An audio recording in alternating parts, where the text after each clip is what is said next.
Labadiena, Mindaugas Šeplikas, Dangaus žiedų bitynas. Turime kovo 22 dieną šiais metais. Ir va, bitelės visos įnirtingai dirba. Neša žiedadulkes. Vat šeimos. Tai pagal tai galime spręsti, kaip dirba šeima. Jeigu žiedadulkes neša, reiškia augina perus. Reiškia viskas turėtų būti su motinėlė tvarkoje. Po žiemos, irgi matosi ant kojyčių tokie geltoni bumbuliukai. Reiškia, tai yra rodiklis, kad su šeima greičiausiai yra viskas tvarkoje. Kaip kurios stipresnės, kaip kurios silpnesnės šeimos, aišku, dar nežiūrėjau, netikrino pavasarinės patikros. Va irgi štai su žiedadulkėmis.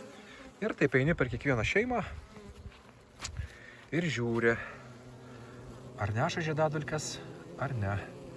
Čia kažkaip va, truputėlį silpniau, o tokia iš karto toksai kaip ir klaustukas. Netiek daug neša žiedadulkį, gal kažkas negerai, bet jau tai matysime per pavasarinę tą patikrą, kaip plėsim jau lizdus. Kol kas lizdų dar neplėčiau.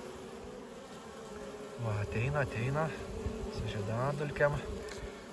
Tai kol kas lizdų neplėčiau, dar šalta joms, tai kiek po žiemos išėjo ant tiek rėmelių, tiek dabar ir yra. Tegul susispaudžia jos, jie augina perus.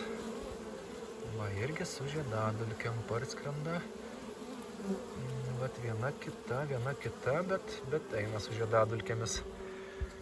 Vat ir tai bitininkas, reiškia, eina per šeimas ir žiūri, kaip bitelės neša žiedadulkes. Jeigu kažkur, vat, sakiau, žiedadulkių neneša, iškart pasižymėm ant klaustuko.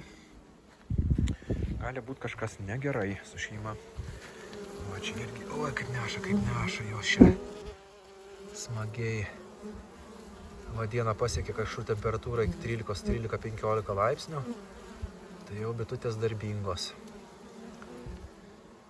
Vat, einam dar pasižiūrėsim, kaip nendriniuose aviliukuose dirba. Turbūt ant saulės dar intensyviau. Na, kaip kurios šeimos, matau, jau švis bujoja. Va, kaip parskrido. Kiek čia jų parskrido, net netelpa.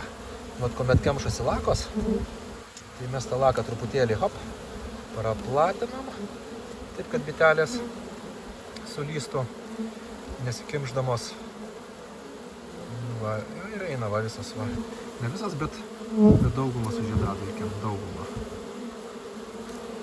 Čia gali būti stipri šeima arba grįžo namo visos. Dar galim pasižiūrėti, kaip nendriniai aviliukai gyvena. Va, matau jau. Nendrinios iki pusės lakos atsuktos, bet irgi va su žiedadulkėm lenda. Lenda bitelės mūsų. Dirba darbininkės, va čia irgi. Čia va truputėlį gal paviduriavo, žiūri taip neblogai, bet svarbiausia, kad nevilyja už avilio ribų. Vat, pasižiūrėkim dar nendrinių avilių eilutę. Kaip čia. Vat irgi matau su žiedadulkėmis. Pareina, parskrenda, tai kaip irgi viskas turėtų būti gerai su šeima. Va, tai, ką, kol kas tiek turbūt. Bičių patikra iš išorės. Tai va, tai ačiū Jums už dėmesį ir iki.